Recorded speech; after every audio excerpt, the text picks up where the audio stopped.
जब दर्द दिल से उभर जाता है, जब दर्द दिल से उभर जाता है तो मन की बातें डायरी में उतर जाता है। Welcome back to the online platform of Vidyashakti global institute. हम लोग पढ़ रहे हैं एने फ्रैंक की डायरी।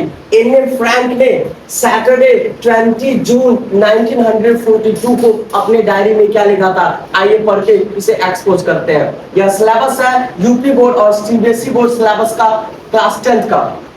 यह क्लास 10 का यूपी और सीबीएसई बोर्ड दोनों का सिलेबस है, जो फर्स्ट 5 बुक के 3rd चैप्टर में दिया हुआ है।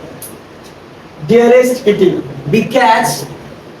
because Anne Frank thought that Kitty diary was her close friend, her true friend. That's why she had mentioned in the beginning of the diary that dearest Kitty, क्योंकि वो उनकी सबसे नजदीकी दोस्त था। वह डायरी उनका सबसे नजदीकी दोस्त था, सबसे सच्चा वाला दोस्त था, इसलिए उन्होंने क्या मेंशन किया है, dearest kitty. Our entire class is cracking. Our entire class is cracking. हमारा जो पूरा क्लास है ना, यह क्या कर रहा था, क्रैकिंग कर रहा था। हमारा पूरा क्लास क्या कर रहा था, क्रैकिंग कर रहा था।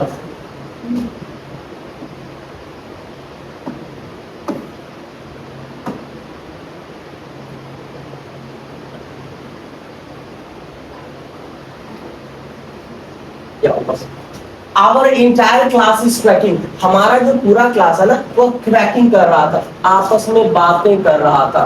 Our entire class is cracking. हमारा पूरा क्लास आपस में बातें कर रहा था। क्रैकिंग का मतलब यह हुआ ना कि सब लोग एक दूसरे से बातें कर रहे थे, कोई एक दो लोग एक दूसरे से बातें नहीं कर रहे थे, जितने लोग थे सब लोग बातें कर रहे थे, और एक प्रकार का वो हल्ला उस क्लास में हो रहा था। इन इट्स बूट, और ये लोग थोड़ा सा भयभीत भी थे। द रीजन, आखिर में भयभीत होने का कारण क्या था, of course is the fourth coming meeting. वास्तव में आने वाली मीटिंग पर लोग चर्चा कर रहे थे, in which the teacher decided who will move up to the next form. जिस मीटिंग में एक टीचर लोग डिसाइड करने वाले थे, निर्णय करने वाले थे कि हम विद्यार्थियों में से कौन सा विद्यार्थी होगा जो next form, next standard, next class में प्रमोट होगा, और किसे who will be kept back, कौन फेल होगा, कौन उसी क्लास में रह जाएगा, किसे अगले क्लास में जाने का मौका नहीं मिलेगा। Half the class is making bets. आधा क्लास ना शर्त लगा रहा था। आधा क्लास क्या कर रहा था, शर्त लगा रहा था। क्या लिखा हुआ है, half the class is making bets. आधा क्लास शर्त लगा रहा था। किस बात का शर्त लगा रहा था जी, GN and I laugh ourselves. शर्त लगा रहे थे, और उनकी फ्रेंड जीएन, एने फ्रैंक की फ्रेंड जीएन, और वो खुद क्या कर रही थी, हंस रही थी अपने खुद के मजाकिया बातों पे। 82 बॉयज, और इसके साथ साथ क्या लिखा हुआ है, हंस किस पर रही थी, मजाकिया 2 लड़कों पे जो उनके पीछे थे। बिहाइंड अस मतलब हमारे पीछे थे, यानी एने फ्रैंक और उनके फ्रेंड जीएन के पीछे थे। And Jax, CN and Jax, who have stocked their entire holiday saving on their beds. अब इसमें दो दोस्तों की और बात की गई है, CN की बात की गई है, और किसकी बात की गई है, जैक्स की बात की गई है। Who have stocked their entire holiday. इन दोनों ने अपने पूरे छुट्टियों को इसी बहस में बिता दिया। ठीक है, स्टॉक में सुधा बिता दिया। इंटायर हॉलीडे मींस पूरा गर्मी की छुट्टी, पूरी छुट्टियां सेविंग ऑन देयर बेड्स, इस शर्त को बचाने के लिए। कौन सा शर्त, कि कौन पास होगा, कौन फेल होगा, कौन अगले क्लास में जाएगा, कौन अगले क्लास में नहीं जाएगा। फ्रॉम मॉर्निंग टू नाइट, सुबह से लेकर रात तक, it's you are going to pass, बस यही चर्चा होता था, तुम ना पास हो जाओगे, भगवान जाने मेरा क्या होगा। ठीक है, यू आर गोइंग टू पास, तुम पास होने वाले हो, तुम पास हो जा रहे हो। नो आई एम नॉट, और उसे खुद अपने ऊपर विश्वास नहीं। क्या बताया यार, मेरा मैथ्स का पेपर ना कुछ ठीक नहीं हुआ। तरकुल है माई के हाथ में, अब जो होगा वह बचाएंगे। ये माई तरकुला 12 नारियल चढ़ाएंगे, सोमवार के दिन व्रत रख के आएंगे, लेकिन देखिएगा इज्जतिया बचा लीजिएगा, नहीं तो पटीधरवा जीने नहीं देंगे सब। हाँ, मतलब इस तरह की चीजें, ठीक है, होती है, हर विद्यार्थी के साथ होती है। वो मैं ही क्यों ना हूं, मैंने भी ऐसा किया है। हाँ, जिस मंदिर से गुजरता था, जय माँ काली, जय हो तरकुलई माई, जय हो बरम बाबा, जय हो बन सकती माई, अगर पास हुए तो लकड़ी चढ़ाई। हाँ, समझ रहा हो ना। तो उन हर विद्यार्थी के जीवन में ये सीन आने वाले हैं या आते हैं, सबको डर लगता है, ठीक है। Okay, saving on their beds from morning to night, it's you are going to pass. No, I'm not. Yes, you are. नहीं, मैं नहीं यार, तुम हो जाओगे। No, I'm not. नहीं यार, मैं नहीं हो पाऊंगा। Even G's pleading gallants and may angry outburst can't calm them down. क्या लिखा हुआ है? Even G, मतलब जीएन की बात की जा रही है। Pleading glance, एकदम खुश करने वाली नजरें, एंड माई एंग्री आउटबर्स्ट, और मेरी जो क्रोधित रवैया थी, कांट काम देम डाउन, उन लोगों को शांत नहीं कर पाया, ठीक है। If you ask me, there are so many dummies that about a quarter of the class should be kept back. अगर तुम मुझसे पूछो ना, मेरे क्लास में बहुत ज्यादा डमीज है, गधे हैं, बेवकूफ लोग हमारे क्लास में बहुत ज्यादा हैं। फिर से देखो क्या लिखा है, इफ यू आस्क मी, अगर तुम मुझसे पूछो, there are so many dummies, बहुत सारे पागल हैं, डमीज हैं, that about a quarter of the class should be kept back. अगर इस तरह से देखो ना, तो क्लास के 1/3 बच्चे तो पक्का फेल होंगे, पिछले क्लास में रहेंगे, वो आगे बढ़ने वाले नहीं है। But teachers are the most unpractical, But the teachers are the most unpredictable creature on earth। भैया, लेकिन ये जो टीचर होता है ना, दुनिया का सबसे खतरनाक प्राणी होता है। यही वह प्राणी होता है जो बच्चों को कूटता है और माँ बाप को लूटता है।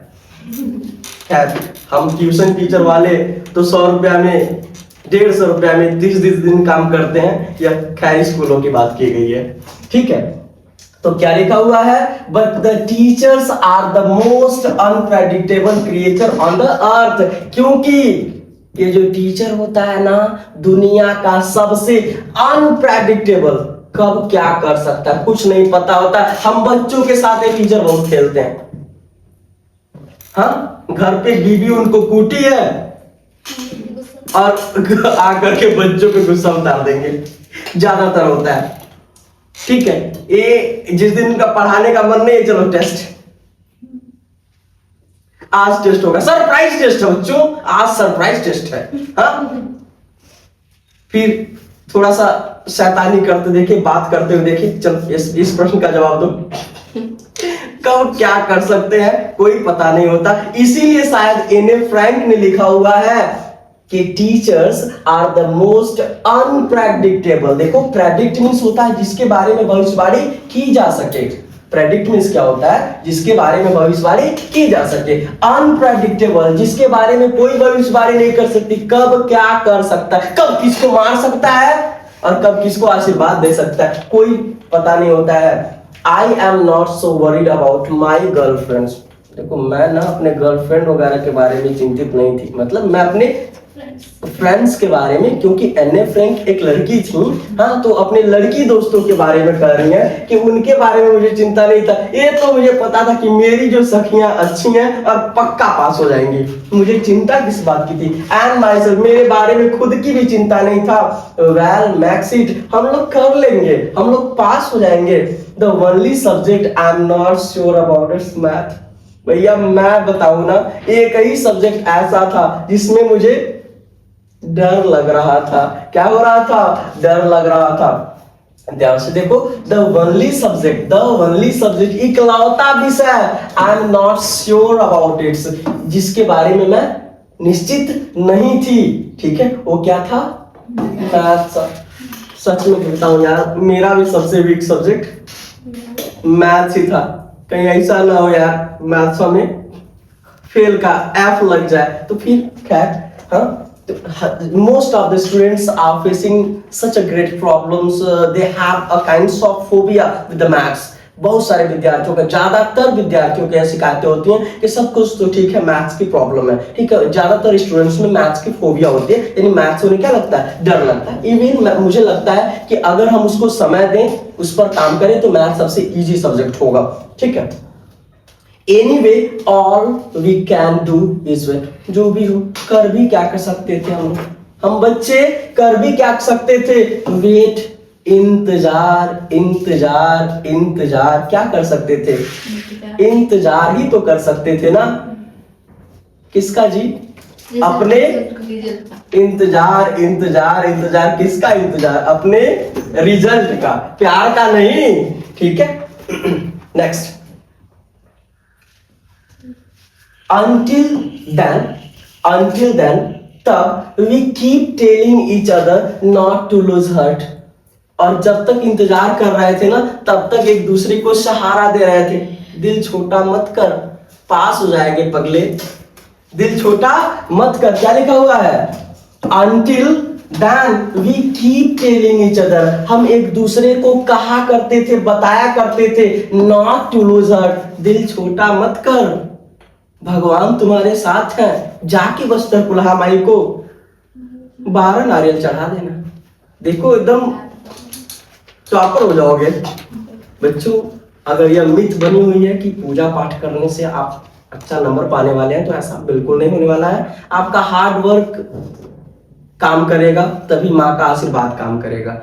आप उन्हें पूजिए, उनसे प्रेरणा लीजिए, अपने सर को नतमस्तक कीजिए, लेकिन मेहनत आपको करना ही पड़ेगा। हाँ, उनसे एक आपको पॉजिटिव एनर्जी मिलेगा। जब आप मंदिर के सामने, मूर्ति के सामने खड़े होते हैं और अपने आप को नतमस्तक करते हैं, तो आपको यही मांगना चाहिए कि हे माँ, मुझे इतनी शक्ति दो, इतनी पॉजिटिविटी दो कि मैं जिन चीजों को करना चाहूं, मैं उन चीजों को कर लूं। बल्कि यह नहीं कहने की जरूरत है कि हे माँ, मुझे परीक्षा में पास कर दो, हे माँ, मुझे नौकरी दे दो, ठीक है। मुझे लगता है कि हमें क्या कहना चाहिए कि हमें इतनी पावर दो, हमें इतनी एनर्जी दो, हमें इतनी सद्बुद्धि दो, हमें इसमें इतनी सकारात्मकता दो, इतनी सज्जनता दो, इतनी सभ्यता दो, ताकि मैं अपने बल बुद्धि विवेक के बल पे कुछ बेहतर करके इस समाज के लिए, इस दुनिया के लिए, इस परिवार के लिए दिखा सकूं, ठीक है ना। तो याद रहे, कभी भी आज के बाद जाकर के ई मत ब्राइब, घूस देना है तरकुलई माई, 12 नारियल फोड़ब अगर पास हो जाएगा, और नाइट पास होगा तो नाइट फोड़ो, मतलब ई वाला सीन तो नहीं आना चाहिए, ध्यान रहना चाहिए आपको, ठीक है। I get along pretty well with all my teachers, मेरी ना मेरे सभी टीचर से खूब अच्छे से पटती थी। क्या होती थी, I get along, get along means होता है पटना, गेट अलोंग मींस क्या होता है, अच्छा संबंध होना, ठीक है। गेट अलोंग मींस क्या होता है, अच्छा संबंध होना। आई गेट अलोंग प्रैक्टिकली, मेरा खूब अच्छे से जमता था, पटता था, बनता था। Well with all my teachers, सभी टीचर्स हमको बहुत मानते थे, और मैं भी सभी टीचर को अच्छे से मानती थी। देयर आर 9 ऑफ देम, कितने लोग थे, 9 टीचर थे। 7 मैन, 7 पुरुष टीचर थे, एंड 2 वुमेन, और 2 स्त्री टीचर थी। 2 क्या थी, स्त्री टीचर थी। Mister Keesing, wow what a nice name, the old foggy, बुढ़ऊ, मिस्टर किसिंग, क्या, बुढ़ऊ। Who teaches math, क्या पढ़ाते थे जी, मैथ्स पढ़ाते थे। Was annoyed with me for ages, बड़ी लंबे समय से मुझसे पता नहीं किस बात का बैर था, मुझसे पता नहीं किस बात से वे खफा थे, मुझसे पता नहीं किस बात से नाराज थे। एनॉयड मींस क्या होता है, गुस्सा होना, नाराज होना, खफा होना, या शिकवा गिला होना, ठीक है। Because I talk so much, अब गलती भी पता है ने फ्रैंक को, क्योंकि मैं बहुत बतियाती थी। इधर मैथ्स का सवाल लगा रहा है और इधर से पकाने लगी, बात करने लगी। और मैथ्स के टीचर है ना, कंसंट्रेशन उनका टूटेगा। Not a single teacher will do unfair with the students, dear guys. ऐसा नहीं कि कोई टीचर किसी बच्चे के साथ अनअफेयर करेगा, कहीं ना कहीं उनकी बातें टीचर्स को अच्छी नहीं लगी होंगी। जैसा कि यहाँ पर भी मिस्टर किसिंग को भले ही यहाँ पर ब्लेम किया गया है, लेकिन एन्ने फ्रैंक ने एक्सेप्ट किया है, ईमानदारी के साथ एक्सेप्ट किया है कि हाँ, वह क्या करती थी, क्लास में बातें करती थी, क्योंकि मैथमेटिक्स पढ़ाते थे और मैथमेटिक्स में कंसंट्रेशन होना बहुत ज़्यादा जरूरी होता है। कंसंट्रेशन कैसे करेगा? टीचर्स को तो कई सारे काम होता है ना, कई बार टीचर्स को बोर्ड पे देखना होता है, सवाल को लगाना होता है, साथ में बच्चों से आई कांटेक्ट बनाना होता है, और उसमें बात करेंगे तो कंसंट्रेशन क्या हो जाएगा? टूट जाएगा। तो आप लोग भी इस पार्ट से सीख लीजिएगा कि टीचर्स के पढ़ाते समय आप भी ऐसे बातें मत कीजिएगा, ठीक है? I talk so much after several warning. ऐसा नहीं है कि सीधा कूटने लगे, ऐसा नहीं है कि सीधे पनिशमेंट दे दिए। आफ्टर सेवरल वार्निंग, एक वार्निंग नहीं बच्चों, एक वार्निंग नहीं, कितनी वार्निंग जी? आफ्टर सेवरल वार्निंग, कई वार्निंग देने के बाद भी ही, हाँ, वार्निंग्स देने के बाद ही असाइनेड मी एक्स्ट्रा होमवर्क। टीचर भी तो अच्छा है, मुर्गा नहीं बना रहा जैसे मेरे टीचर बनाते थे। अरे मेरे टीचर तो मुर्गा बना के ईंटा रख देते थे और कहते थे पूरा फील्ड पार करो। भूल नहीं सकते हमारे पांडे सर को, हाँ, ठीक है। तो क्या लिखा हुआ है? ही असाइनेड मी एक्स्ट्रा होमवर्क। उन्होंने क्या दे दिया? मुझे एक्स्ट्रा होमवर्क दे दिया। सबको होमवर्क दिया और मुझे होमवर्क प्लस एक्स्ट्रा होमवर्क दे दिया, ठीक है। एन ऐसे on the subject a chatter box, किस विषय पर दे दिया जी? अ चैटर बॉक्स। अच्छा, क्यों उन्होंने दिया होगा? टीचर भी हर पनिशमेंट में ना, टीचर के हर पनिशमेंट में कोई ना कोई पॉजिटिव एटीट्यूड होता है बेटा। तो ऑलवेज बी रिमेंबर, हमेशा याद रखना, अगर वो आपको हाँ उठी बैठी करने के लिए कहता है ना, तब भी जानता है कि इससे बच्चे को ही लाभ होगा, उसकी मसल्स क्या होंगे? स्ट्रांग होंगे। अगर वो मुर्गा बनने के लिए कहता है, जैसा कि पिछले समय में जब हम लोग क्लास 3-4 के विद्यार्थी थे, तो उससे भी फायदा होता है। हमारी जो ब्लड सर्कुलेशन होती है माइंड की, वह बढ़ जाती है और हमारा जो स्पीड ऑफ लर्निंग होता है बढ़ जाता है। अगर वह, हाँ बेटा, सच में जब हम इसे नीचे करते हैं ना, तो हमारा जो ब्लड सर्कुलेशन होता है, ब्लड सर्कुलेशन माइंड का जो ब्लड, क्योंकि खड़े हैं ना, तो यहाँ ब्लड सर्कुलेशन अच्छे से नहीं हो रहा है, तो टीचर जानता है। या फिर इसी तरह की एक्टिविटी पुराने प्राचीन समय में कराया जाता था, जिससे बच्चे को लाभ हो सके, उसका नुकसान ना हो। अब मुर्गा बनने से या क्या होगा? हाँ, हमारा ब्लड सर्कुलेशन माइंड का तेज काम करने लगेगा और यह और रफ्तार, आपकी लर्निंग कैपेसिटी इंप्रूव हो जाएगी, बढ़ जाएगी। या फिर आपको डंडे से मारता है, तो इसमें भी नर्व्स जुड़े हुए हैं और यह नर्व्स हमारे ब्रेन से जुड़े हुए हैं, समझ रहे हो ना? तो हर तरह से एक टीचर क्या करता है? बच्चे के लाभ के लिए काम करता है। और यह मैं जो बोल रहा हूँ ना, यू कैन डू गूगल, आप उसे गूगल करके देख लेना, ठीक है। मैं किसी टीचर की गरिमा को भाई बढ़ाना तो मेरा कर्तव्य है, मैं भी एक टीचर पे से का हूं और मैं सभी टीचर का सम्मान करता हूं, तो यह होना चाहिए। और अगर इस पाठ को पढ़ करके यह चीजें हम समझ नहीं पाए ना, तो फिर इस पाठ को पढ़ने का कोई उद्देश्य नहीं है, ठीक है। हमें बस पाठ नहीं पढ़ना है, उस पाठ के पीछे छिपे रहस्य को जानना है, थीम को जानना है, क्यों आखिर में क्लास 10th के यूपी और सीबीएसई बोर्ड सिलेबस में इसे दिया गया है। इस मेन थीम को हमें जरूर सीख लेना है, समझ लेना है, ठीक है। तो टीचर ने यहाँ पर उन्हें मुर्गा नहीं बनाया, यहाँ पर उन्हें उठी बैठक नहीं, दंड बैठक नहीं कराया, यहाँ पर उन्हें डंडे से नहीं पीटा, उन्होंने एक निबंध लिखने के लिए दे दिया, अ चैटर बॉक्स, कि शायद यह बच्ची जब पकहा शब्द में, बातूनी शब्द पे, बहुत ज्यादा वाचाल शब्द पर लिखेगी, तो समझ पाएगी कि बहुत ज्यादा बोलना हमें रिस्पेक्ट नहीं दिलाता है, कम बोलना हमें रिस्पेक्ट दिलाता है, ठीक है। तो उन्होंने टॉपिक भी ऐसा दिया जिससे उस बच्चे को क्या हो सके? फायदा हो सके, ठीक है। इसके बाद हम लोग मिलेंगे 3rd लेक्चर में। ओके स्टूडेंट्स, अगर आपको लग रहा है कि मेरा मेहनत अच्छा है, मैं आपके लिए बेहतर मेहनत कर रहा हूं, तो लाइक कीजिए, सब्सक्राइब कीजिए और शेयर कीजिए अपने दोस्तों के साथ जो लोग क्लास 10 विद्यार्थी में। Bye, see you then, keep watching, keep subscribe.